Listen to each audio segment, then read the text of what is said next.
todas las personas que se conectan con nosotros a través de este foro interactivo de todos los viernes.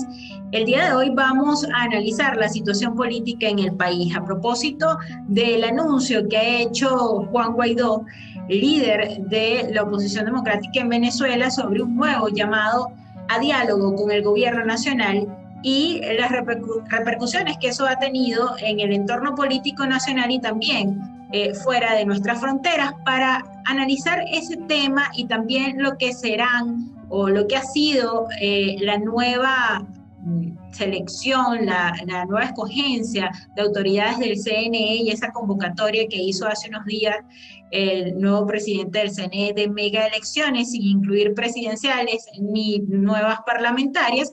Tenemos con nosotros para analizar estos temas al doctor Perkins Rocha, quien es abogado en Derecho Público y Procesal, además de ex magistrado del Tribunal Supremo de Justicia y también es coordinador ejecutivo del Bloque Constitucional de Venezuela. Gracias por acompañarnos en este foro.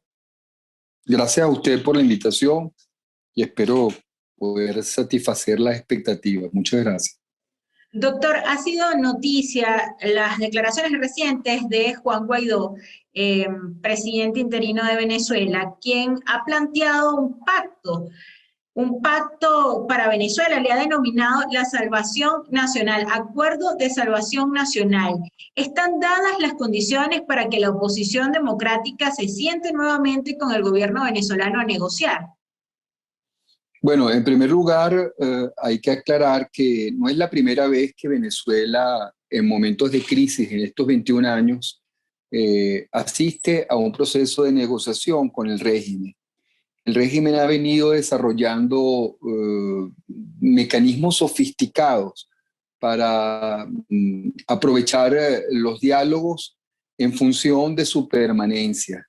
Incluso no ha sido pocos los diálogos que el propio régimen ha solicitado o ha convocado se hagan o ha instalado, creando expectativas y digamos una emocionalidad en los venezolanos de cambio pacífico que nunca se logra y que todo lo contrario ha venido dándole al régimen del señor Maduro ahora, antes al señor Chávez, una situación de consolidación que cada vez más lo vemos fortaleciéndose y la oposición, a pesar de su legitimidad, debilitándose porque generan expectativas frustradas. La gente, en definitiva, el ciudadano que ha asistido, por ejemplo, el que asistió a la última elección medianamente válida que hubo en Venezuela, que fue la de la Asamblea Nacional del 2015, tiene una expectativa de cambio. Una expectativa de cambio que se dio en el 2015 y que luego se vio fortalecida en la oportunidad en que hubo una consulta popular en el 16 de julio del año siguiente. Entonces, esa población todavía sigue cohesionada en un solo propósito, que haya un cambio radical en el manejo del poder en Venezuela y que ese cambio sea de alguna manera el reflejo de la vocación democrática que tenemos los venezolanos y que no ha sido correspondida.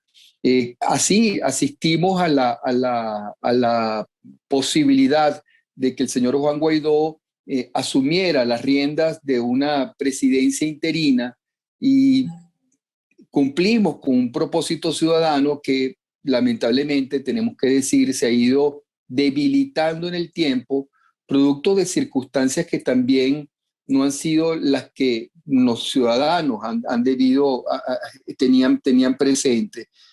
Hay que decirlo y con mucha tristeza, el señor Juan Guaidó no ha cumplido con su palabra y más que representar un gobierno, digamos, fuerte, que estaba de alguna manera desalojando al gobierno usurpador, pues ha venido debilitándose y hoy por hoy no tiene el mismo poder de convocatoria que tenía al inicio de su gestión.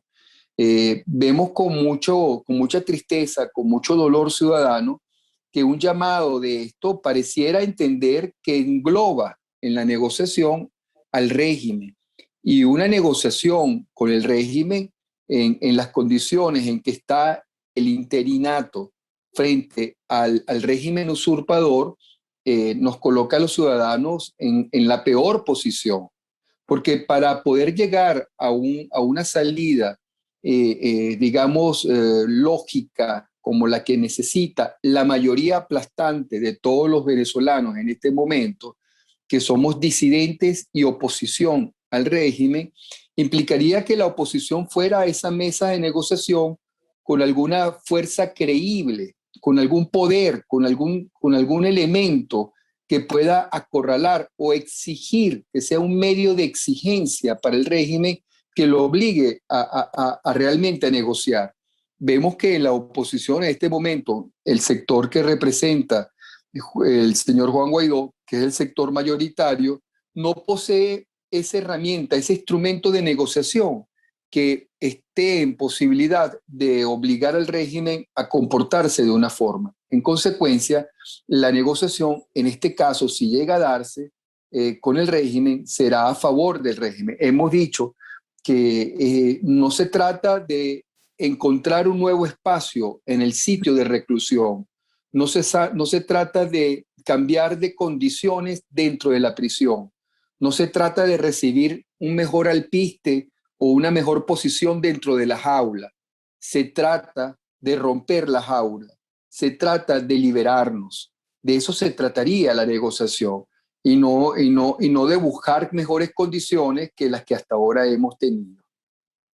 Sería entonces una medida apresurada de Juan Guaidó, y esto lo digo, o podría estar actuando así por el hecho de que las encuestas señalan que ha perdido popularidad y las mismas convocatorias de calle que ha planteado, pues no han tenido, digamos, el apoyo que en el 2019 quizás tuvieron las convocatorias que hizo. Está actuando apresuradamente. Creo digamos, actuar apresuradamente, sí, actúa más que con premura, con desespero. Más que por un problema de tiempo, es por un problema de desesperación. Desesperación de no encontrar el camino que se le ha planteado de reconstituir una fuerza interna en Venezuela que pueda conectarse con una fuerza institucional en el extranjero. Es decir, ninguna salida que se plantee en Venezuela radical en contra del régimen puede tener de alguna manera una vía exitosa si no se cuenta con la comunidad internacional presionando en el exterior, alineada con ese sentimiento. Entonces, encontramos que hay como incongruencia, ¿no? Por un lado, el señor Juan Guaidó llegó a pedir la responsabilidad para proteger a Venezuela, una cláusula internacional que permite el auxilio de la comunidad internacional a un país cuando este país está atravesando una grave crisis humanitaria, como es el caso venezolano, y una grave crisis política, como es el caso venezolano.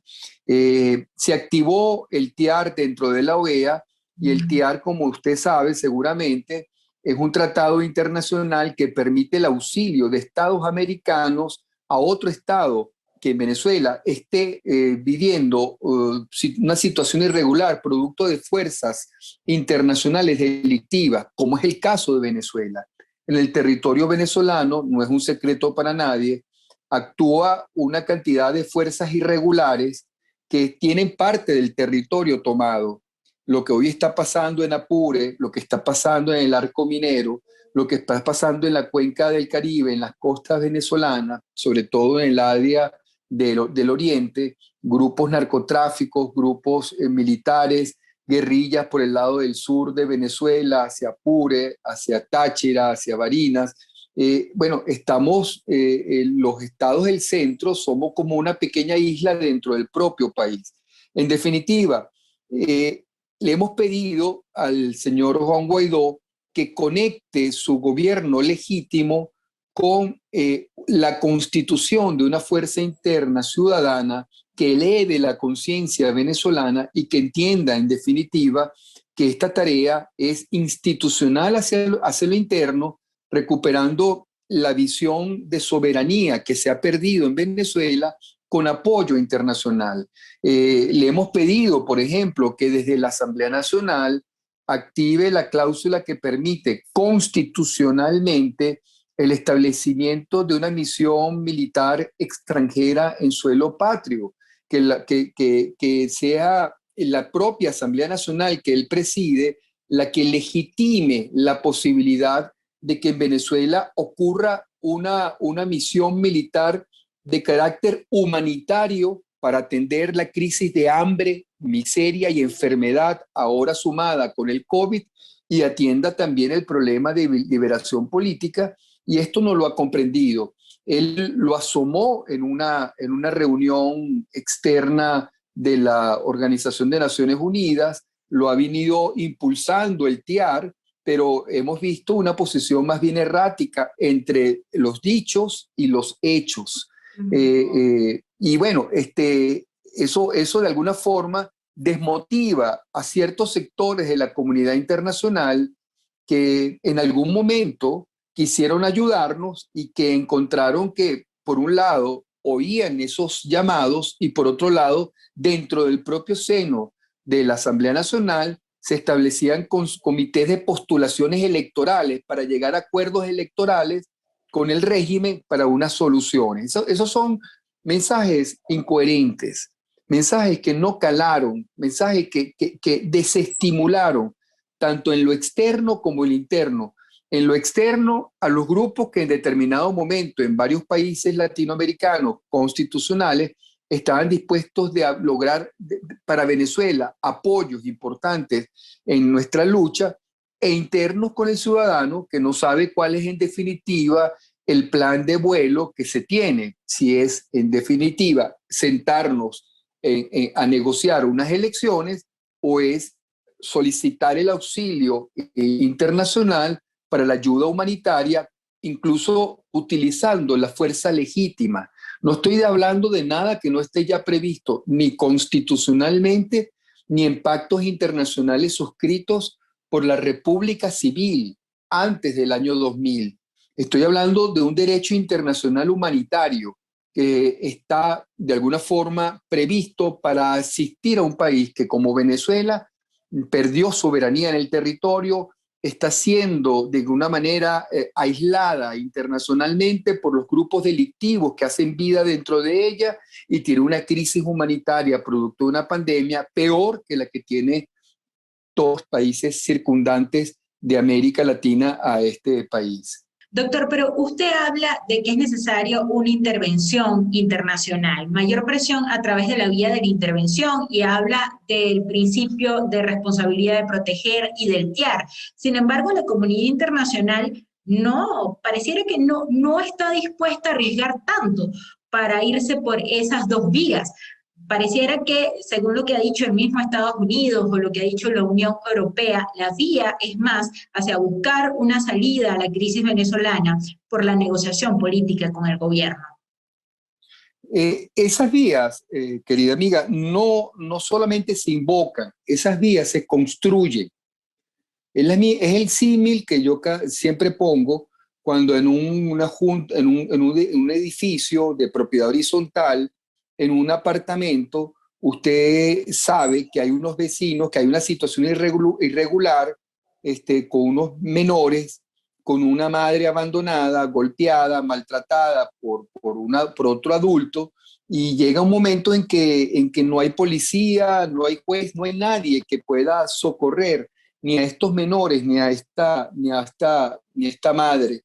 Bueno, los vecinos organizadamente toman la iniciativa muy arriesgada de impedir que siga esa tortura, rompen la puerta, y cuando abren y pasan el pasillo encuentran a la madre jugando dominó con el adulto que la tortura, y dicen: no se metan en esto, que esto es un problema privado entre hombre y mujer, y aquí están mis hijos, y yo tengo derecho a la patria potestad. O sea, cada vez que ciertos sectores en el pasado han tratado de lograr acciones contundentes en función de la ayuda humanitaria y la liberación de Venezuela, se encuentran con posiciones distintas en el seno de la Asamblea, en el mismo seno de la Asamblea. Recuerde usted cuando esta Asamblea presidida por Juan Guaidó permitió el reingreso de un grupo de diputados del chavismo que habían perdido sus cargos desde el inicio de su gestión,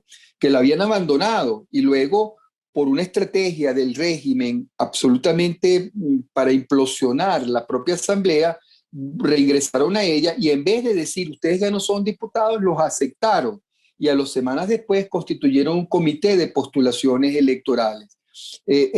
Todas las salidas que han habido pues se han bloqueado. Entonces usted necesita para construir, digamos, para aplicar el R2P, para aplicar una salida en el TIAR, usted necesita construir diplomáticamente, ciudadanamente esa salida. Y los embajadores del señor Juan Guaidó, por cierto, no reconocidos por todos los países.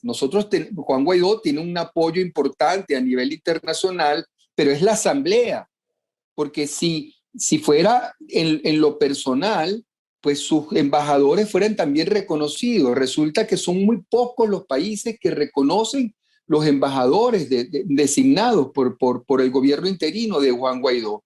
Y esa comunidad que dice usted, que internacional, que no se ha visto motivada, ese es el resultado de posiciones erráticas que ha tenido mensajes incongruentes que en determinados momentos ha desestimulado esa comunidad. Pero todavía quedan receptáculos muy importantes, absolutamente legítimos y contundentes.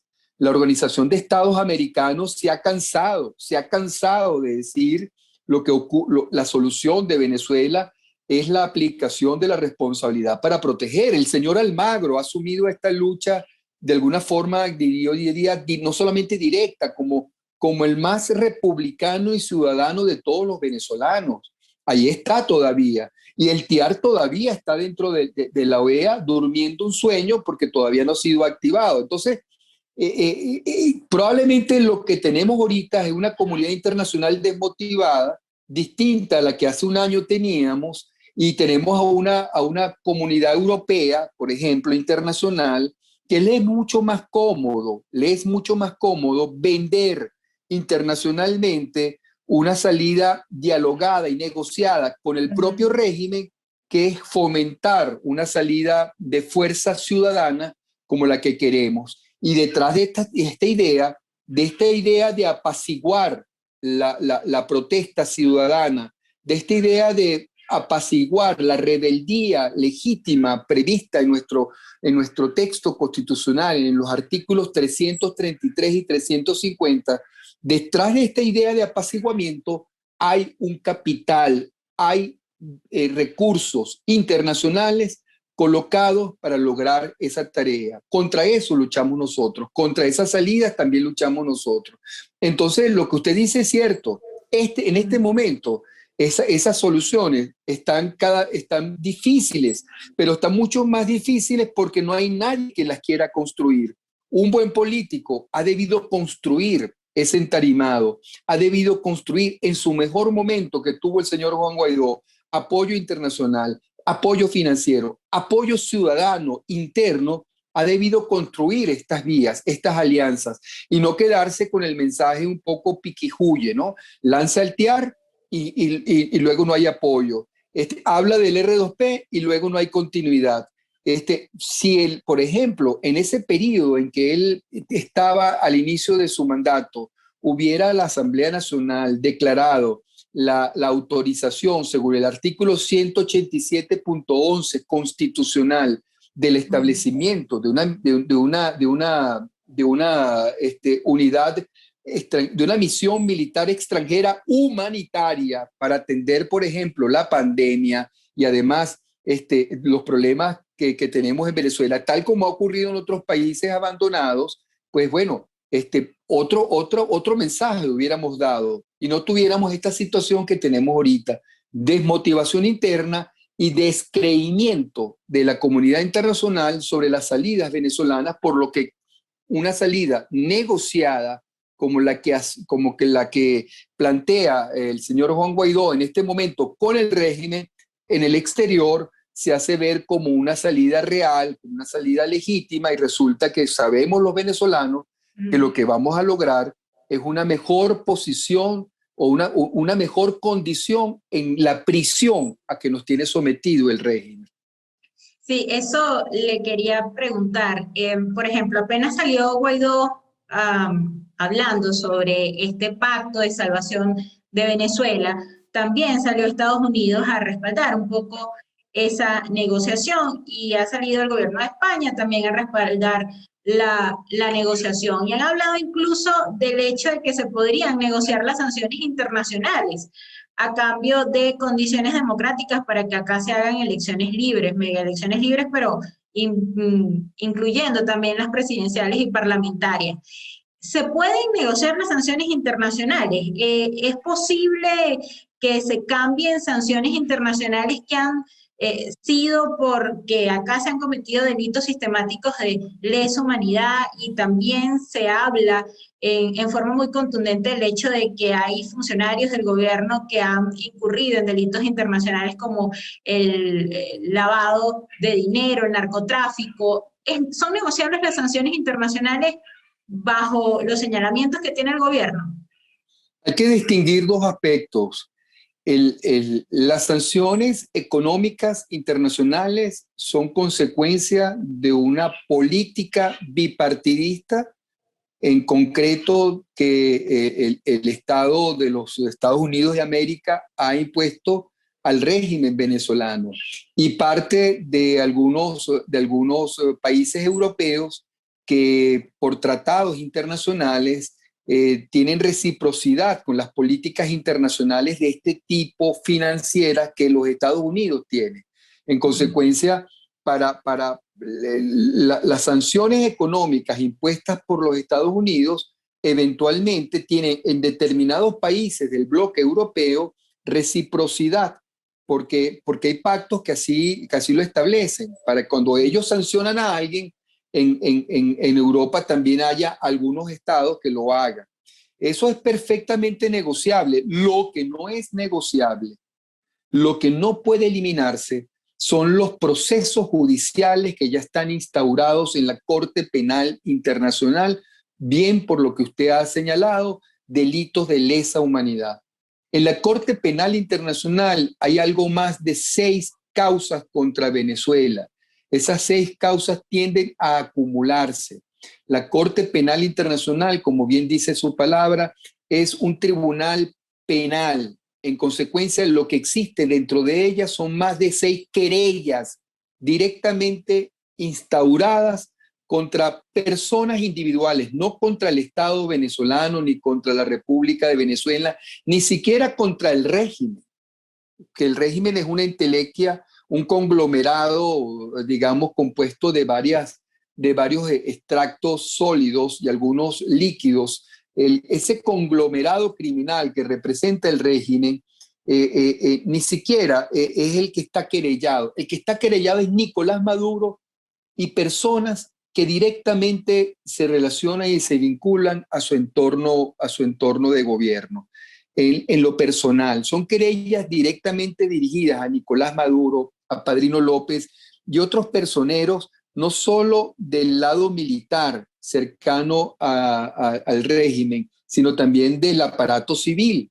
En consecuencia, esas acciones no pueden negociarse y corren solas, absolutamente solas, independientemente de la voluntad de los mismos denunciantes, que no van a ir a una negociación con el régimen, e independientemente de los estados que hayan sancionado económicamente, administrativa y económicamente al régimen por una política bipartidista, como es el caso de los Estados Unidos de América.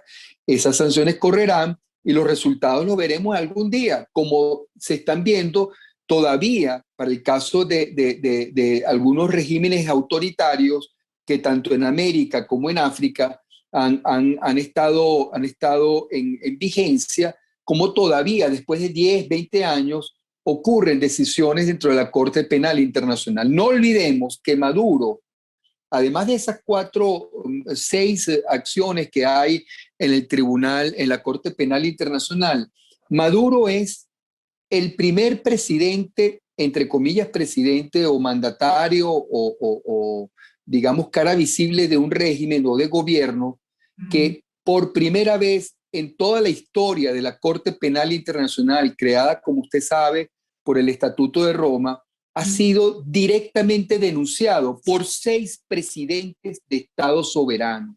Eso nunca había ocurrido. Maduro está denunciado por presidentes de manera directa, y eso es una de las denuncias que está en la Corte Penal Internacional que no pueden ser modificados, porque es como que igual, mutatis mutandi, como si ocurriese, si todavía tuviéramos justicia en Venezuela, alguien va a denunciar estupro, violación, asesinato, crimen, tortura en un tribunal penal, y si hubiese justicia, esos procedimientos corren solos, de oficio, de orden público, porque la lesión es tan grave que no puede ser relajada por ningún convenio o pacto entre la víctima y el victimario.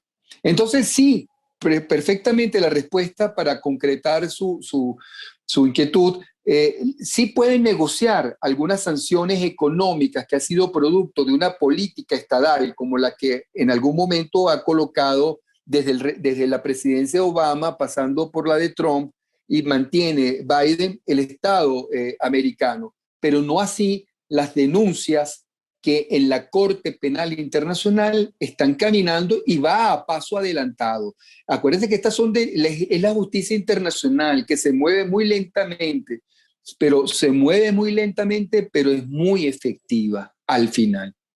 Sí, y justamente le quería preguntar eso. Ahí Venezuela está en la fase 3 del examen preliminar de la Corte Penal Internacional. La fiscal en diciembre se pronunció sobre que habían fuertes indicios de que efectivamente acá se habían cometido crímenes de lesa humanidad.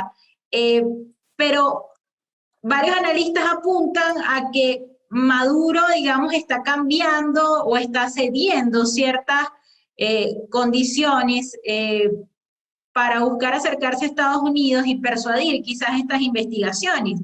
El hecho de que, por ejemplo, se hable de un nuevo CNE con 2 figuras que concretamente muchos analistas consideran que son imparciales y que son opuestas al gobierno, como es Roberto Picón y Enrique Márquez, el hecho de que se haya permitido el ingreso de un programa de alimentación mundial, el hecho de que hoy el nuevo presidente de ese CNE pues hable de que se van a evaluar las inhabilitaciones políticas.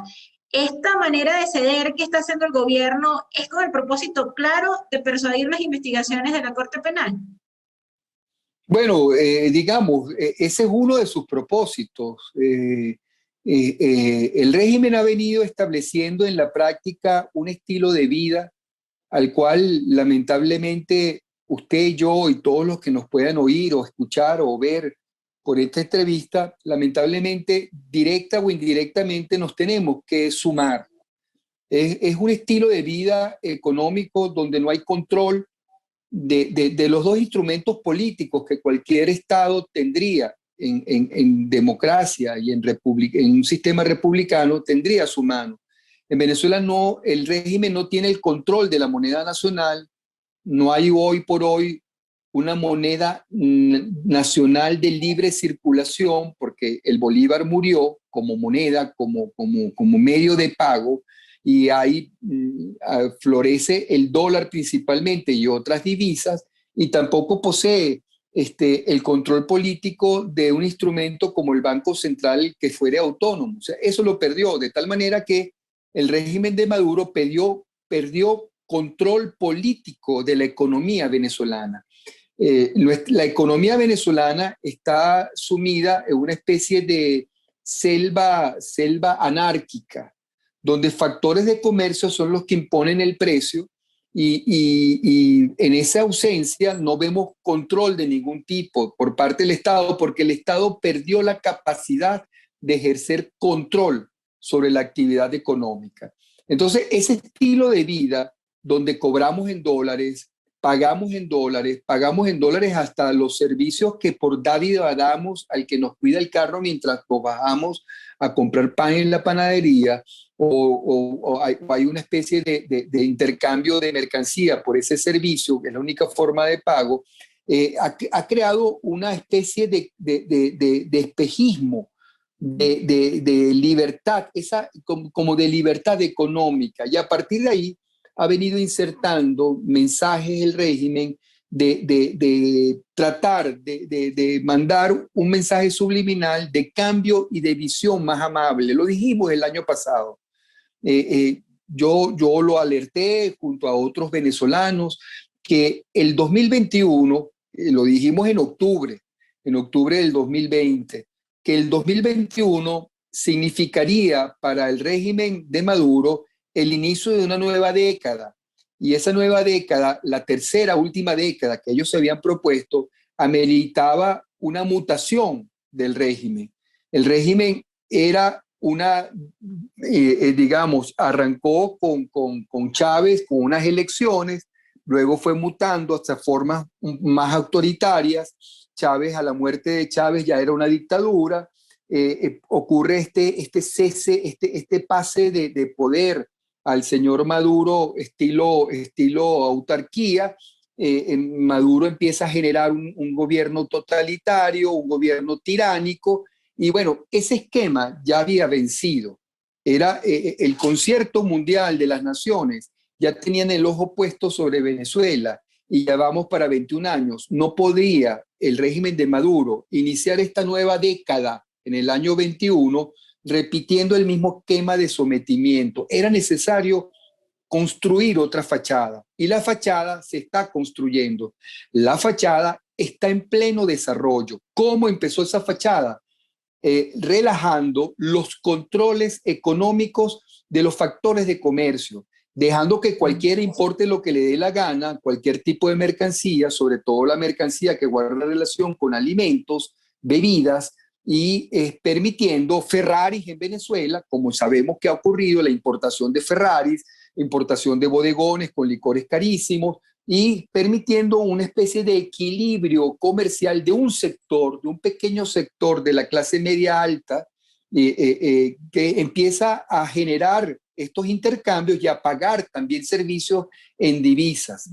Acto seguido, lo que necesitaba Maduro era la legitimidad política para vender en el exterior un país confiable, un país que está recuperándose en medio de la pandemia, donde los factores de comercio están importando y exportando, y que además elegía sus autoridades. Y qué mejor para eso, para buscar esa fachada económica, esa fachada política, que unas elecciones controladas por ellos. Ellos controlan las unidades internas del Consejo Nacional Electoral, permanecen tal como las diseñó Tibisay Lucena y su equipo. Esa estructura interna permanece, donde tienen el control de partidas y nacimientos ilegales, hechas por colombianos que ilegítimamente e ilegalmente ellos introdujeron al país, falsamente.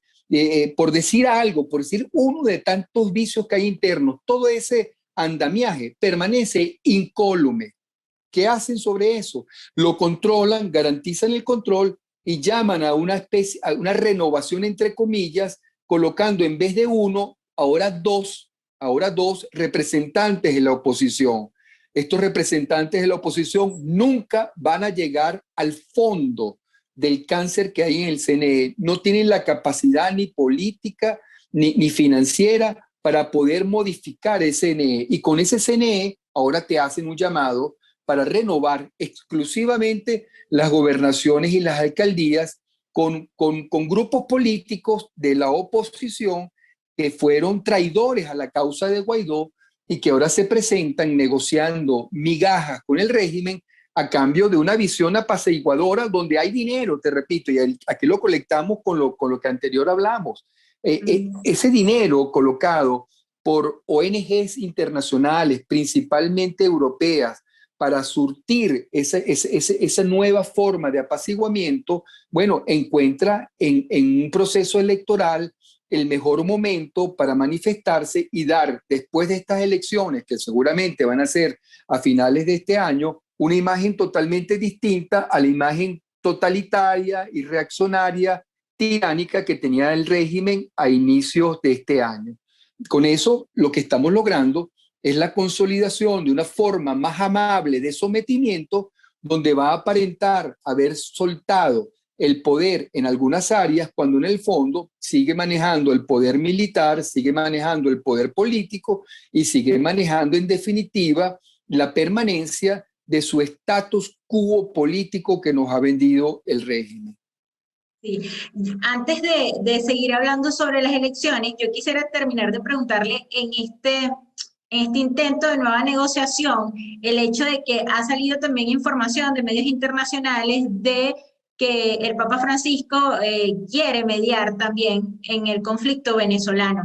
¿Qué peso podría tener el Vaticano en una posibles negociación con intervención o mediación internacional? Y también su evaluación sobre lo que ha sido la participación del Reino de Noruega en, bueno, en estos diálogos que ahora sostiene el gobierno con una oposición, digámoslo así, donde sale una cara muy clara, Enrique Capriles Radonsky, que es fundador de Primero Justicia y que todavía está dentro de ese partido. Bueno, los recursos que ha puesto Noruega para esta visión de apaciguamiento han sido cuantiosos. Y como usted bien lo ha aclarado y lo ha expuesto, digamos, el candidato de esa opción siempre ha sido el señor Enrique Capriles Radonsky. Con esos mecanismos, con cómo se mantiene su campaña y cómo se mantiene su mensaje. Un mensaje que, como él bien ha dicho, y lo dijo en el pasado, y eso lo pueden conseguir cualquiera de los que nos esté viendo y oyendo en Internet, él quiere similar, digamos, asemejar a un estilo de gobierno como lo tuvo Lula da Silva. Ese es su mentor, digamos, su musa política. Él lo dijo varias veces, que él quería un poco tener estos dos aspectos, el carácter democrático y el carácter de atención social. Asimismo lo dijo, que tenía el estilo de Lula da Silva. Luego, con respecto, y en ese sentido, digamos, para Noruega significa vender una imagen de apaciguamiento en Venezuela, significa un punto más dentro de sus gestiones.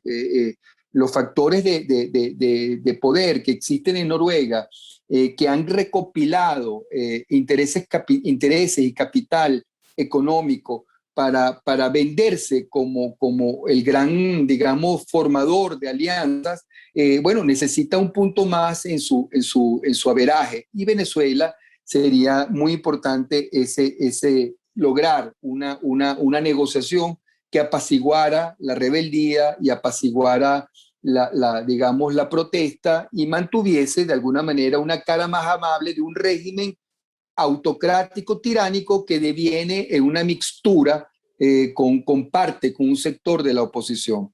Pero la tapa del frasco, evidentemente, lo es la iglesia. La tapa del frasco, la meta añorada de todo régimen autocrático, tiránico, con naturaleza criminal, como la tiene el régimen de Maduro, es lograr de alguna manera la bendición papal en este acuerdo. Porque buena parte del mundo occidental se tranquilizaría si observa que ese diálogo tiene, digamos, el sello y la apuesta de la Iglesia Católica a nivel universal, y el Papa se presta para ello. Eso sería muy grave para la lucha que un sector en Venezuela tenemos de denunciar que esto no es otra cosa que una patraña más, que una simulación más que se ha puesto el régimen, porque sucede, querida amiga, que el régimen, a diferencia del pasado, en este momento, está en su peor momento económico.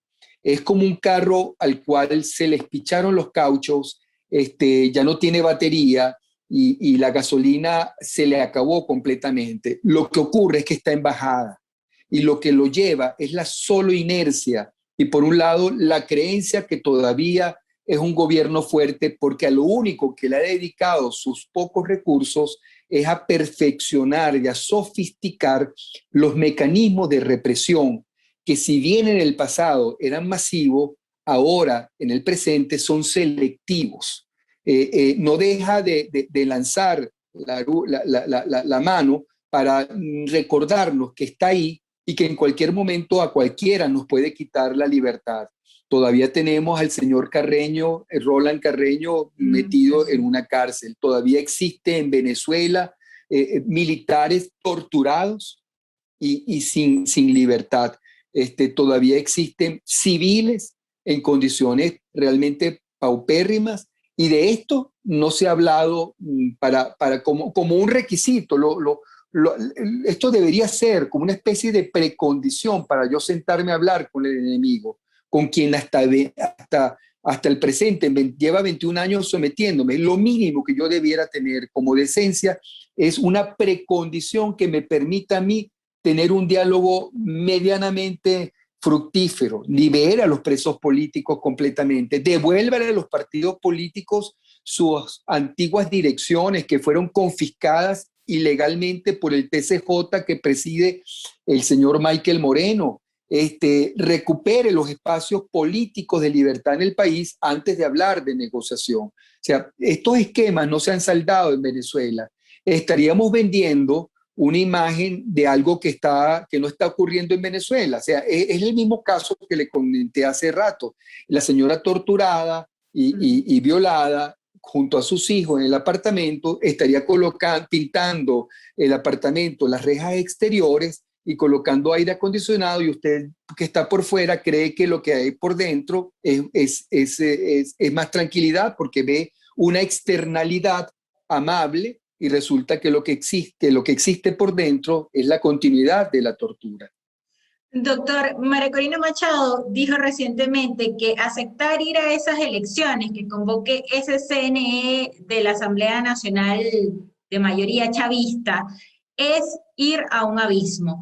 Pero hay dirigentes políticos, tuvimos acá al politólogo Nickmer Evans la semana pasada, y dice que ir a un abismo sería quedarse en el planteamiento de una oposición que está inerte y que no tiene una propuesta concreta para la salida de la crisis, y que esas elecciones podrían ser como la manera de motivar otra vez a la ciudadanía a confiar en el voto y a presionar para condiciones democráticas.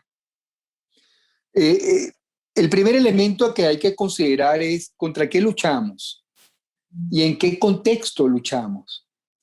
Si luchamos contra una unidad política democrática, pues bueno, tenemos que utilizar los métodos convencionales democráticos para ello, que son negociación, elecciones, diálogo. Pero si contra lo que luchamos no es exactamente de naturaleza política, sino más bien comparte la naturaleza delictual y a veces criminal, como lo es el conglomerado. Hoy el régimen no tiene ni siquiera unidad. Hoy Maduro es la cara visible de algo amorfo, que en determinados momentos, por las tensiones internas, él representa uno que otro sector. O sea, las fuerzas que anidan dentro del régimen no tienen un matiz que nos permita decir que lo que está por detrás de él es estrictamente político. Si no es político lo que está por detrás del régimen, sino más bien es un conglomerado de fuerzas, algunas económicas, algunas militares, paramilitares y casi todas delictuales y criminales, los métodos convencionales que tenemos nosotros de lucha civil y democrática no pueden aplicar. Si usted tiene un cáncer, yo no puedo curárselo con aspirina. Si alguien tiene una enfermedad capital, usted no puede utilizar métodos y mecanismos tradicionales para erradicarla. En consecuencia, eso de que unas elecciones nos motivarían, yo pregunto al señor Nick McEwan y a cualquiera que opine de la misma forma, ¿cuántas motivaciones más deberíamos tener los venezolanos? No han sido suficientes las que hemos tenido hasta ahora. sea, ¿cuántas veces vamos a aplicar la misma fórmula para curar la enfermedad de la cual se aqueja, de la cual tenemos hoy los venezolanos? ¿Cuántas veces vamos a recurrir a mecanismos convencionales cuando lo que enfrentamos no es convencional? No estamos en un contexto democrático, estamos en un contexto de guerra. Venezuela, hoy por hoy, Venezuela no es política constitucionalmente un Estado, porque a cualquiera que haya pasado por estudios de moral y cívica o inclusive estudios más avanzados de derecho constitucional, sabe que el concepto de Estado lo conforman tres elementos básicos, más allá de otros elementos mucho más modernos que podemos agrupar. Un Estado tiene que tener una autoridad política, un poder político, un territorio y una población. En Venezuela, en este momento, no hay una autoridad política legítima, porque esa autoridad política no es Maduro, que es un usurpador, y no es Guaidó, que no ha podido materialmente asumir su cargo, por las razones que sea. Algunas culpas de él y algunas culpas de lo que enfrenta.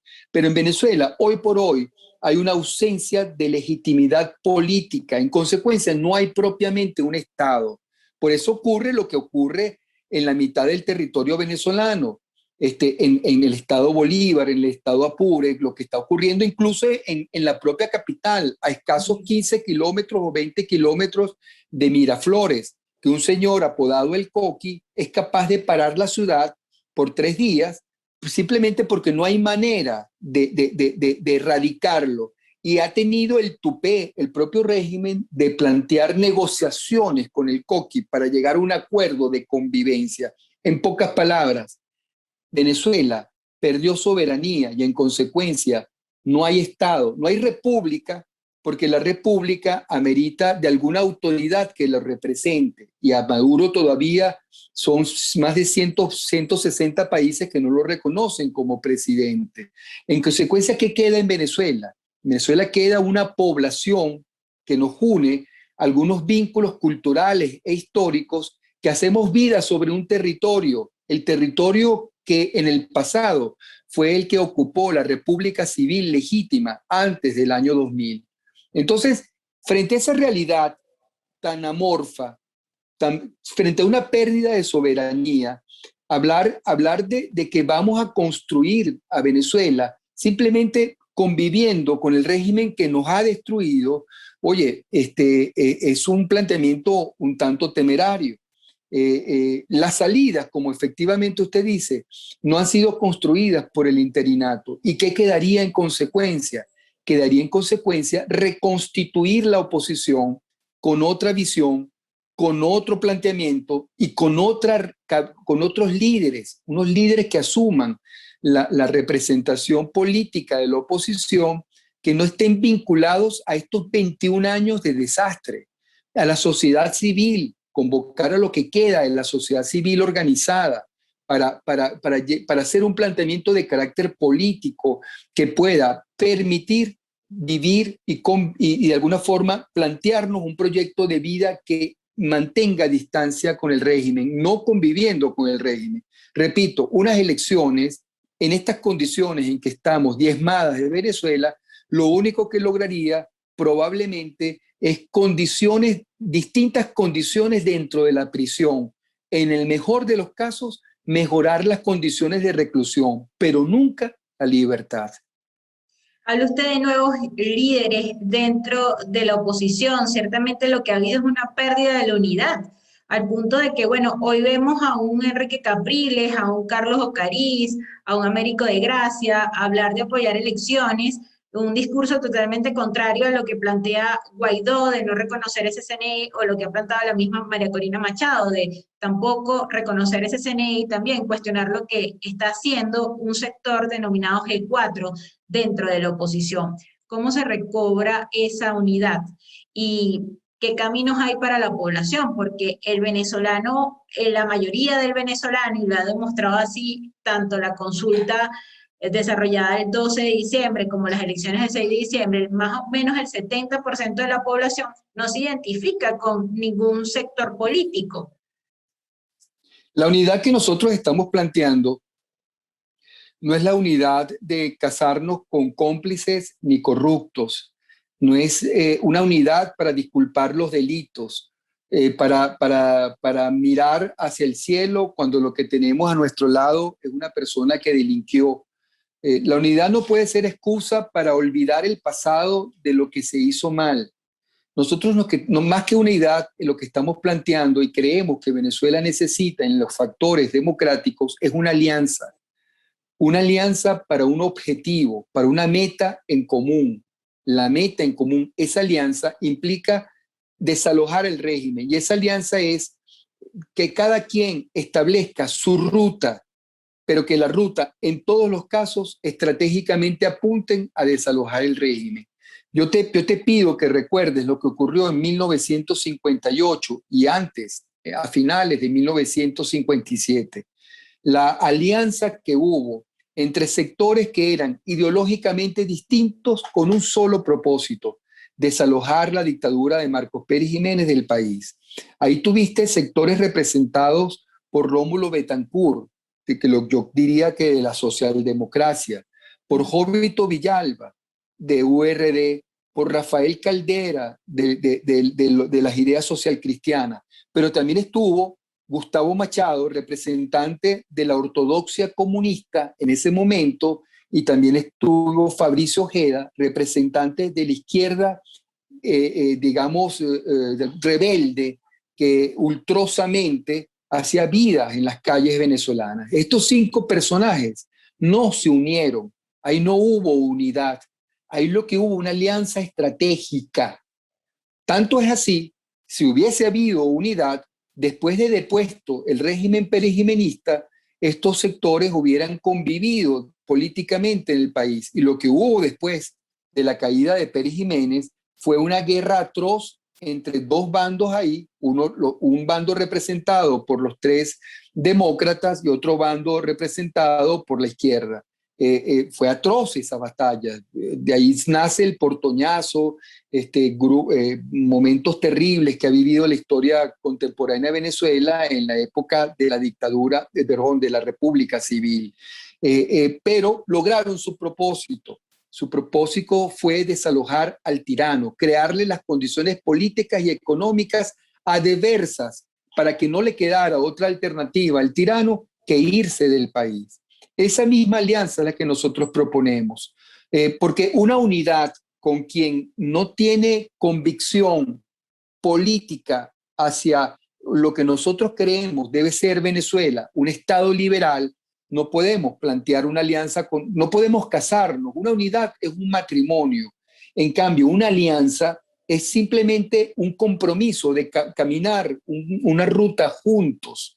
Y tú puedes caminar una ruta juntos cuando tú respetas a tu acompañante, cuando tú crees en su palabra. De tal manera que hoy la fauna que hace vida política en nuestro país del lado de la oposición tiene muchas variantes y tú no puedes hacer unidad con todos ellos. Tú lo que puedes es escoger sectores en virtud de los cuales puedas tejer alianzas y establecer principios de metas por cumplirse.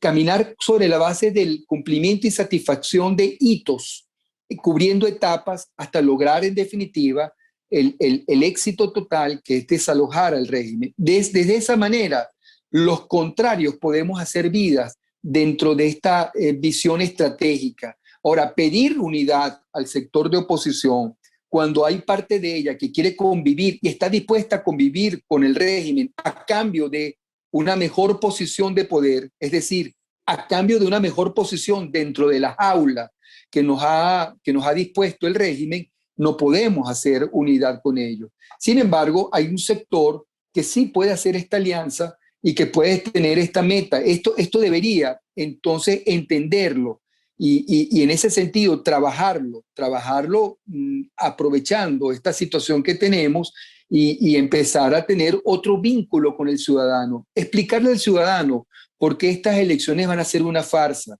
Explicarle al ciudadano por qué los resultados ya están cantados. Explicarle al ciudadano que vamos a obtener las nuevas cuatro gobernaciones. A pesar de que somos una mayoría aplastante en los que no queremos al régimen, nos van a dar las nuevas 4 otras 4 gobernaciones. Y eso no va a ser ningún logro. Y que lo que habita dentro del CNE no puede erradicarse ni modificarse a menos que haya un cambio absoluto del poder en Venezuela. Mire, doctor, yo quisiera finalizar esta entrevista sin dejar de tocar un tema. Usted habló ciertamente del hecho de que Venezuela está tomada por bandas criminales y grupos irregulares. Y ha sido noticia que quizás lo ha opacado esta situación de negociación, de nuevas negociaciones en Venezuela. Lo que está pasando en Apure, ya llevan más de 50 días una guerra abierta entre guerrilleros, disidentes de la FARC y militares venezolanos. ¿Cómo evalúa lo que está pasando con la Fuerza Armada en Venezuela, que están siendo asesinados, secuestrados por la guerrilla y bueno, el gobierno lo permite, según lo que han Lo dicho? Lo último es que hubo, digamos, un mensaje diciendo que hay un grupo importante de militares venezolanos, de jóvenes militares venezolanos en este momento secuestrados por esos grupos. Y lamentablemente no hay quien los rescate. El régimen venezolano, el régimen de Maduro, en cabeza de Padrino López, mandó a esos jóvenes a una guerra que no le pertenece a los venezolanos, que ni siquiera fue una guerra por el territorio, que fue una guerra consecuencia de lo que está ocurriendo en el país hermano Colombia, con un grupo que ha sido patrocinado por el régimen de Nicolás Maduro. Es decir, Nicolás Maduro tomó partido en esa guerra interna de estos 2 bandos irregulares colombianos, porque con uno de ellos se ha entendido el régimen de Maduro. Eso hay que decirlo, eso hay que entenderlo. Y tomó partido y mandó a parte de su contingente militar, de sus jóvenes militares, a una matanza sin retorno. Es terrible. Afortunadamente hay suficiente acopio de información y esto va a tener otras repercusiones importantes. En ese contexto, volvemos inevitablemente a hacer conexión con lo que acabamos de conversar. ¿Tiene sentido unas elecciones democráticas, aparentar la normalidad, que en Venezuela hay una institucionalidad que está recuperando sus espacios democráticos cuando parte del territorio está perdido por el lado de Bolívar y está en guerra por el lado de Apure? Y que parte de sus hijos, los hijos de esta patria, jóvenes venezolanos, son masacrados por esta banda de guerrilleros, por esta, digamos, guerra entre guerrillas extranjeras. Tiene sentido, en consecuencia, vender una imagen de normalidad con las elecciones. Yo creo que sería muy cómplice de nuestra parte ocultar y callar esto y formar parte de la comparsa que lo único que busca es vender una imagen amable de un nuevo esquema totalitario para la nueva década que se inicia de sometimiento a los venezolanos. Una tercera década donde el régimen ya no tendrá la misma capacidad financiera que tenía en el pasado, pero tiene la capacidad de sostenerse sobre un modelo represivo, ahora no universal, sino absolutamente selectivo. Muchas gracias, doctor Perkins Rocha, por acompañarnos en este foro interactivo de todos los viernes. Gracias a usted por la invitación. Bueno, estamos a la orden para cubrir cualquier otro tema. Muchas gracias, muy amable. Y a todas las personas que se conectaron, será hasta una próxima entrega. Agradecidos por conectarse, por estar atentos a todo lo que publicamos en las redes del diario La Prensa de Lara. Será hasta la próxima.